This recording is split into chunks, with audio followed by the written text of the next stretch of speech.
तीक्ष्णगत multipurpose welfare society येथे संत गाडगेबाबा यांची जयंती अत्यंत उत्साहपूर्ण वातावरणात साजरी करण्यात आली। संस्थेचे अध्यक्ष डॉक्टर सुगत वाघमारे यांच्या सूचनेनुसार तसेच सचिव विष्णुदास मोंडोकार यांच्या प्रमुख उपस्थितीत आणि जिल्हा समन्वयक सचिन पाटील यांच्या नेतृत्वाखाली कार्यक्रमाचे आयोजन करण्यात आले। कार्यक्रमाची सुरुवात सचिव विष्णुदास मोंडोकार यांच्या हस्ते संत गाडगेबाबा यांच्या प्रतिमेचे पूजन व पुष्पहार अर्पण करून झाली। त्यानंतर उपस्थित पदाधिकारी, कर्मचारी व सदस्यांनी अभिवादन करून संतांच्या कार्याला आदरांजली वाहिली। हातात साधा झाडू घेऊन समाजातील अज्ञान व अंधश्रद्धेची जळमटे दूर करणारे महामानव म्हणून संत गाडगेबाबा यांचे कार्य स्मरण करण्यात आले। स्वच्छतेचा मूलमंत्र देणाऱ्या संत गाडगेबाबा यांच्या आदर्शातून प्रेरणा घेत संस्थेच्या वतीने कार्यालय परिसरात स्वच्छता मोहीम राबविण्यात आली।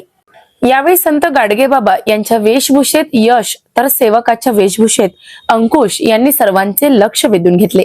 या उपक्रमात तीक्ष्णगत मल्टीपर्पज वेलफेअर सोसायटीचे पदाधिकारी, कर्मचारी तसेच अजिंक्य भारत डिजिटल न्यूजच्या कर्मचाऱ्यांचाही सक्रिय सहभाग होता।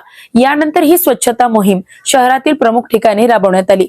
अशोक वाटिका चौक, मुख्य बस स्थानक, टावर चौक आणि रेल्वे स्थानक परिसरात स्वच्छता अभियान घेण्यात आले। या अंतर्गत अशोक वाटिका परिसर संपूर्णपणे स्वच्छ करण्यात आला, तर मुख्य बस स्थानक परिसरात संत गाडगेबाबा यांच्या वेशभूषेतील यश यांनी प्रबोधन करीत संत गाडगेबाबांचा संदेश नागरिकांपर्यंत पोहोचविला।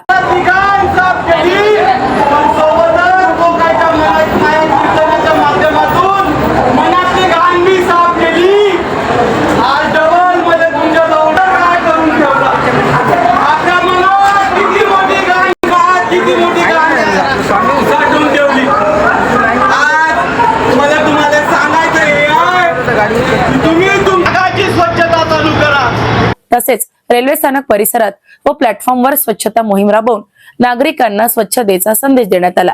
संत गाडगेबाबा यांच्या वेशभूषेत कर्मचाऱ्यांना पाहून नागरिकांनीही उत्स्फूर्तपणे सहभाग घेतला। प्रत्येक ठिकाणी स्वच्छतेचा संदेश देत संस्थेच्या वतीने संत गाडगेबाबा यांना अभिवादन करण्यात आले।